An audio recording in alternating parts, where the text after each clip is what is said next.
Hello students, welcome to commerce prep. Student, Haryana में commerce की 1421 vacancies आई है अलग अलग डिपार्टमेंट में। और सबसे अच्छी बात है, उन सभी वैकेंसीज के लिए सिलेबस सेम है।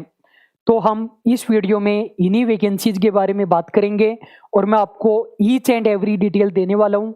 इस वीडियो को देखने के बाद आपको कहीं से भी कोई और इन्फॉर्मेशन के लिए भटकना नहीं पड़ेगा। इस वीडियो को आप पूरा देखना।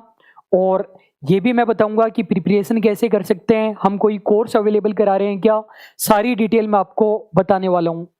तो सबसे पहली बात, ये वैकेंसीज के लिए नोटिफिकेशन किसने जारी किया है? HSSC ने किया है। टोटल कितनी पोस्ट है? 1421 पोस्ट है, अलग अलग डिपार्टमेंट में है। आप इनको अकाउंटेंट की पोस्ट भी कह सकते हो या कॉमर्स पोस्ट भी कह सकते हो। इन पोस्ट के लिए अप्लाई वो कर सकता है जिन्होंने हरियाणा का CET एग्जाम क्लियर किया है, वो फॉर्म फिल कर सकता है। तो देखिए, नोटिफिकेशन कब आया था? 7 मार्च 2023 को आया था। फॉर्म आप कब से फिल कर सकते हो? 16 मार्च 2023 से फिल कर सकते हो। और लास्ट डेट है 5 अप्रैल 2023। 20-21 दिन का टाइम दिया गया है। मेरी आपको एडवाइस है, जैसे ही आपको पता चलता है फॉर्म फिल कर दीजिए, लास्ट तक वेट मत कीजिए। लास्ट में टेक्निकल एरर आ सकता है वेबसाइट में। सबसे अच्छी बात है, कोई भी फीस आपकी नहीं लगेगी, फॉर्म आप फिल कर सकते हैं। तो पहले ही बताया 1421 पोस्ट है। जो क्वालिफिकेशन है, देखिए जो ये वैकेंसीज है ना, एक डिपार्टमेंट की नहीं है, अलग अलग डिपार्टमेंट में है, तो इनकी क्वालिफिकेशन भी अलग अलग है। आगे मैं आपको दिखाऊंगा, किसी में एक्सपीरियंस चाहिए, किसी में नहीं चाहिए, किसी में MCOM, किसी में BCOM, तो अलग अलग क्वालिफिकेशन है, वो आगे मैं आपको दिखा दूंगा। और ये फाइल भी आपको मिल जाएगी, काफ़ी बड़ी फाइल है ये। और एग्ज़ाम 14 मई 2023 को होने वाला है। यहाँ पर भले ही टेंटेटिव लिखा गया हो, लेकिन एग्ज़ाम आपका 14 मई को ही होगा, ये ध्यान रखें। ये टेंटेटिव इसलिए लिखते हैं जिससे इनको अगर कभी चेंज करना पड़ जाए तो ये चेंज कर सकें। तो लगभग 2 महीने का टाइम दिया गया है। और सिलेबस आप देखोगे तो बहुत बड़ा सिलेबस है। तो देखिए, कोई इंटरव्यू नहीं होना, बस रिटन एग्जाम होगा। और जैसा कि हरियाणा में हमेशा ही ऐसा होता है, 2.5% ये सोशियो इकोनॉमिक क्राइटेरिया के रखते हैं। 97.5% मार्क्स रिटन एग्जाम के हैं। तो बस रिटन पेपर आपने क्लियर किया और आप सरकारी कर्मचारी या अधिकारी बन जाएंगे। कोई इंटरव्यू वगैरह नहीं देना है। जो पेपर आएगा वो बाइलिंगुअल आएगा, हिंदी इंग्लिश दोनों में आपको पेपर मिलेगा। एग्जाम ऑफलाइन होगा, ऑनलाइन नहीं होगा। और कितनी अच्छी बात है, कोई नेगेटिव मार्किंग नहीं होने वाली। तो पूरे के पूरे क्वेश्चन आपको अटेम्प्ट करके आने हैं। टोटल एग्जाम में 100 क्वेश्चन आएंगे, क्वेश्चन शो आएंगे, लेकिन मार्क्स मैक्सिमम 97.5 ही आएंगे, क्योंकि 2.5% तो सोशियो इकोनॉमिक बैकग्राउंड के मिलने वाले हैं। ऑप्शन 4 नहीं 5 मिलेंगे, लेकिन पांचवा जो ऑप्शन होता है ना, उसमें केवल ये इस चीज के लिए टिक करना है कि नॉट अटेम्प्टेड, मैंने कुछ भी अटेम्प्ट नहीं किया है, ये 5वें में टिक लगाना पड़ता है। ये क्यों किया गया है? आजकल जो भी ऑफलाइन एग्जाम हो रहे हैं उसमें ऐसा किया जा रहा है। ऐसा इसलिए कि आपने OMR सबमिट करा दी, फिर कोई और भर दे तो, जिससे नकल वगैरह को रोका जा सके। तो यदि आपने कोई क्वेश्चन टिक नहीं किया है तो फिर वो 5वें को भरना पड़ता है। एक्स्ट्रा 5 मिनट आपको मिल जाएगी। टोटल 105 मिनट मिलेगी। 105 मिनट के अंदर आपको 100 क्वेश्चन करने पड़ेंगे। ठीक है, अब देखिए क्या कहेंगे इन पोस्ट को। ग्रुप 6 की पोस्ट है, अकाउंट्स जॉब आप कह सकते हो। और जो लेवल है वो BCOM का आएगा। तो यहाँ पर मैं आपको सिलेबस दिखा देता हूँ, ध्यान से देखना सिलेबस के अंदर क्या क्या आएगा। तो 20% तो इन्होंने जनरल पेपर रखा है एक तरीके से। वैसे तो इन्होंने बोला कि हम CET में जनरल पोर्शन आपका चेक कर चुके हैं, तो जनरल पोर्शन ज़्यादा नहीं देंगे, बस 20% जनरल पोर्शन हम देंगे। और स्टूडेंट बता देता हूँ, जनरल पोर्शन की हम तैयारी नहीं कराते हैं, only commerce nothing else he हमारा लोगो है। तो बाकी के 80% के लिए मैं आपको बताऊंगा। ये 10% इन्होंने कंप्यूटर के रिगार्डिंग मैटर दे रखा है। कंप्यूटर के रिगार्डिंग थोड़ा बहुत कंटेंट हम आपको प्रोवाइड करा सकते हैं। और जो ये जनरल मैटर है 20%, इसमें से भी थोड़ा बहुत हम प्रोवाइड करा सकते हैं। कंप्यूटर वाले में से भी 10% हम प्रोवाइड करा सकते हैं। बाकी सब्जेक्ट का है 70%, इसका अधिकतर कंटेंट हम प्रोवाइड करा देंगे। तो सब्जेक्ट वाले में क्या क्या है? फाइनेंशियल अकाउंटिंग है, माइक्रो इकोनॉमिक्स है, मैक्रो इकोनॉमिक्स है। मैक्रो इकोनॉमिक को आप इकोनॉमिक एनवायरनमेंट भी कह सकते हो। बिजनेस मैनेजमेंट है। अकाउंटेंसी या बिजनेस में कंप्यूटर का क्या प्रयोग हो सकता है, ये है। बिजनेस मैथमेटिक्स है। मार्केटिंग है, ई कॉमर्स है, बिजनेस एनवायरनमेंट ऑफ हरियाणा है, कॉरपोरेट अकाउंटिंग है, फाइनेंशियल अकाउंटिंग अलग थी, कॉरपोरेट अकाउंटिंग अलग थी, कॉरपोरेट अकाउंटिंग यानी कंपनी अकाउंट्स। आप बिजनेस को पॉज करके अंदर के टॉपिक देख सकते हो, वैसे फाइल आपको मिल जाएगी। बिजनेस स्टैटिक्स है आपके कोर्स में, बिजनेस लॉ है, कंपनी लॉ है, वैसे कंपनी लॉ भी बिजनेस लॉ ही होता है। इंडियन फिनेंशियल सिस्टम है, फिनेंशियल सिस्टम में बैंक्स वगैरह से रिलेटेड मैटर भी आ जाएगा, स्टॉक मार्केट से रिलेटेड भी आ जाएगा। रूरल मार्केटिंग है, कंप्यूटराइज्ड अकाउंटिंग सिस्टम, बिजनेस में कंप्यूटर का एप्लीकेशन अलग दे रखा है टॉपिक, और अकाउंटिंग में कंप्यूटर का एप्लीकेशन अलग टॉपिक दे रखा है। एंटरप्रेन्योरशिप डेवलपमेंट है, अकाउंटिंग एंड रिपोर्टिंग स्टैंडर्ड है, कॉस्ट अकाउंटिंग है, फाइनेंशियल मैनेजमेंट है, जीएसटी है, इनकम टैक्स है, ऑडिटिंग दे रखी है, सप्लाई चेन मैनेजमेंट है, इंडियन इकोनॉमी है। इंडियन इकोनॉमी का मतलब मैक्रो इकोनॉमिक्स ही होता है, अलग से लिखने की जरूरत नहीं थी। फंडामेंटल ऑफ स्टॉक मार्केट है, मैनेजमेंट अकाउंटिंग का मतलब एफएम होता है। फंडामेंटल ऑफ इंश्योरेंस है, ये बिजनेस स्टडी में टॉपिक होता है। ह्यूमन रिसोर्स मैनेजमेंट हमें दे रखा है, बिजनेस एनवायरनमेंट दे रखा है, retail management, corporate governance, industrial law, ये सब दे रखा है। और इन्होंने बोला कि जो वेटेज है ना वो थोड़ा बहुत चेंज भी हो सकता है, जैसे 20% इन्होंने जनरल पेपर बोला, 10% कंप्यूटर, 70% सब्जेक्ट, तो थोड़ा बहुत चेंज हो सकता है, बाकी 20 + 10 + 70% ही आएगा। तो स्टूडेंट आपने देखा कि लगभग इन्होंने 30 से भी ज़्यादा सब्जेक्ट दे रखे हैं। इनको ये बताना चाहिए था कि क्या नहीं आएगा, सब कुछ इन्होंने दे दिया है सिलेबस में, कुछ भी इन्होंने नहीं छोड़ा है।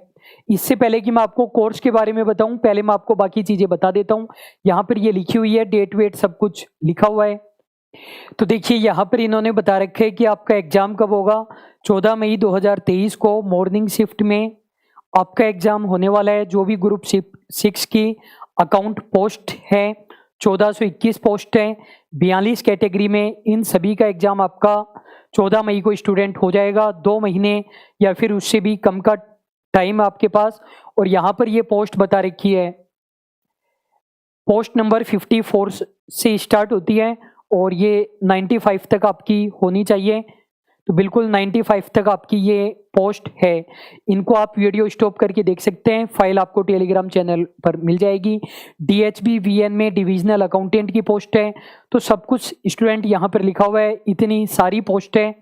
तो और यहाँ पर नीचे इनकी क्वालिफिकेशन भी लिखी हुई है कि 54 वाली जो सबसे पहली पोस्ट थी उसके लिए क्या चाहिए, मास्टर डिग्री इन कॉमर्स। तो सब कुछ लिखा हुआ है, बस आपको इसकी रीडिंग लगा करके अच्छे से फॉर्म स्टूडेंट भरना है। अब मैं आपको कोर्स के लिए बता देता हूँ, पहले मैं आपको कोर्स के लिए बताता हूँ, फिर मैं आपको अदर कुछ टिप्स भी दूंगा कि इस वैकेंसी की तैयारी करते वक्त आपको क्या क्या ध्यान रखना चाहिए। तो स्टूडेंट इन पोस्ट के लिए हम अलग से स्पेसिफिक कोर्स नहीं बना रहे हैं, बल्कि हमारा जो NTA नेट का कोर्स है वो आपके लिए 100% सूटेबल रहेगा। इन्हीं चीज़ को हम दूसरे कोर्स में डालें तो कोई बेनिफिट नहीं है। तो ये वाला जो आपको कोर्स नज़र आ रहा है NTA net JRF Rajasthan set 2023, ये आप ज्वाइन कर सकते हैं। कोर्स में मैं आपको दिखा देता हूँ क्या क्या है। आपको डेमो क्लासेज मिलेगी, वो आप जरूर से देख लें कि हम कैसा पढ़ाते हैं।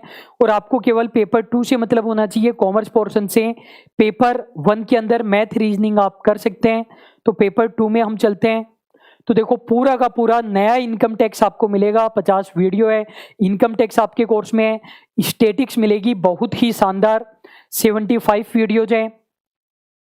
अकाउंटेंसी आपको मिलेगी, अकाउंटेंसी में फाइनेंशियल अकाउंटिंग, कॉर्पोरेट अकाउंटिंग दोनों है आपके कोर्स में है। कॉस्टिंग आपके कोर्स में है, लीगल एप्टीट्यूड में, ये सारे के सारे आपके कोर्स में है। GST भी हमने डाल रखा है। फाइनेंशियल मैनेजमेंट आपके कोर्स में है, मैनेजमेंट अकाउंटिंग और फाइनेंशियल मैनेजमेंट सेम होता है। बिजनेस मैनेजमेंट आपके कोर्स में है, HRM आपके कोर्स में है, दोनों है यहाँ पर। फाइनेंशियल मैनेजमेंट, बिजनेस मैनेजमेंट भी है, HRM भी है। ऑडिटिंग आपके कोर्स में है, मार्केटिंग मैनेजमेंट आपके कोर्स में है। बिजनेस इकोनॉमिक्स, इसमें माइक्रो इकोनॉमिक्स है जो कि आपके कोर्स में है। बिजनेस फाइनेंस आपके कोर्स में है। बैंकिंग एंड फाइनेंशियल इंस्टीट्यूट अलग से दे रखा है, ये बिजनेस फाइनेंस का ही पार्ट है। और बिजनेस एनवायरनमेंट और इंटरनेशनल बिजनेस, ये मैक्रो इकोनॉमिक्स का पार्ट है। तो स्टूडेंट ये सब कुछ हम आपको प्रोवाइड करा रहे हैं। अब आप मेरी ध्यान से बातें सुनिए। ध्यान से आप मेरी बातें सुनिए। तो देखिए सिलेबस में हमने देखा कि सिलेबस बहुत ज़्यादा बड़ा है, तो मैं आपको कुछ टिप्स देना चाह रहा हूँ। तो देखिए सबसे पहली बात, आपके पास में है ना केवल और केवल 2 महीने हैं। तो यदि आपको सिलेक्शन लेना है तो आपको डेली 8-9 घंटे पढ़ाई करनी ही पड़ेगी। अगर आप 8-9 घंटे पढ़ाई नहीं कर सकते हैं तो आप भूल जाइए कि ऐसी कोई वैकेंसी आई भी है, वरना आप केवल अपनी किस्मत पर यकीन कर सकते हैं और खुद पर विश्वास है तो 8-9 घंटे आपको पढ़ाई करनी पड़ेगी। अब स्टूडेंट देखिए होता क्या है कि जितना डिफ़िकल्ट सिलेबस होता है ना, जितना ज़्यादा डिफ़िकल्ट होता है, सिलेक्शन लेना उतना आसान होता है। ऐसी बातें आपको कोई नहीं बताएगा। जितना डिफ़िकल्ट सिलेबस होगा, जितना बड़ा होगा, सिलेक्शन लेना उतना आसान होगा। इतना बड़ा सिलेबस देख कर के बहुत से स्टूडेंट ऐसे हैं जो फॉर्म फिलअप नहीं करते, या फॉर्म फिलअप कर दिया तो पढ़ेंगे नहीं, या पढ़ने बैठेंगे तो उनका दिमाग खराब हो जाएगा। क्या-क्या कवर करें, क्या-क्या कवर नहीं करें। बहुत सारे स्टूडेंट ऐसे होते हैं जो लास्ट टाइम पर पढ़ना स्टार्ट करते हैं तो फिर वो पढ़ नहीं पाते हैं। तो डिफ़िकल्ट पेपर है और आप थोड़े से भी डेडिकेटेड है तो सिलेक्शन लेना आसान रहेगा। अगली बात, इसमें से कुछ तो क्या है जो मेन सब्जेक्ट है, कुछ तो है मेन सब्जेक्ट और कुछ है फर्जी सब्जेक्ट है। तो जो मेन सब्जेक्ट है ना, उनसे क्वेश्चन आने के चांसेस ज़्यादा रहेंगे। जो मेन सब्जेक्ट है financial accounting, corporate accounting, costing, FM, audit, business study, marketing management, HRM, इनसे क्वेश्चन आने के चांसेस ज़्यादा रहेंगे। और जो फर्जी चीज़ें दे रखी है आपको, रूरल मार्केटिंग वगैरह, उनसे क्वेश्चन आने के चांसेस कम रहेंगे। हमारा जो कोर्स है वो 80% मैटर को कवर करता है।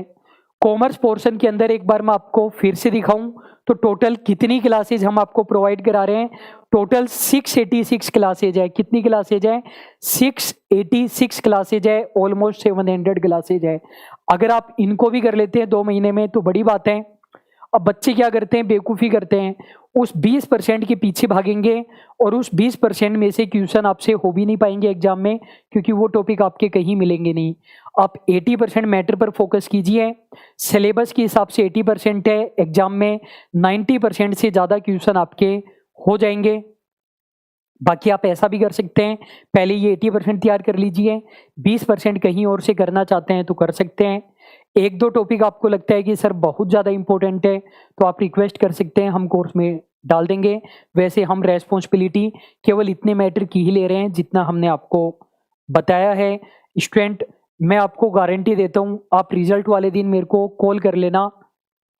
आप 8-9 घंटे डेली पढ़ाई कीजिए, कोर्स लीजिए, 8-9 घंटे पढ़ाई कीजिए डेली कंसिस्टेंटली। 1-2 दिन नहीं पढ़ पाए तो अलग बात है। और डायरेक्टली हमसे कांटेक्ट में रहिए, ऐप के थ्रू, चैट बॉक्स के थ्रू। मेरी गारंटी है आपका पेपर निकल जाएगा। बस डेली पढ़ना पड़ेगा और मैं मान रहा हूँ कम से कम 50 दिन आपको स्टडी करनी पड़ेगी। आप एग्ज़ाम टाइम में लास्ट में जागे हैं तो फिर आपकी मिस्टेक है, फिर आपका आईक्यू लेवल स्ट्रॉन्ग होना चाहिए, स्पीड बढ़ा करके देखना पड़ेगा। 8-9 घंटे को 10-12 घंटे करना पड़ेगा। अभी के लिए बस इतना ही। उम्मीद करता हूँ आप लोगों का एग्ज़ाम बहुत अच्छा हो, बहुत अच्छा आपका रिजल्ट आए और एक बेहतर भविष्य की तरफ आप बढ़ पाएँ। Thank you so much.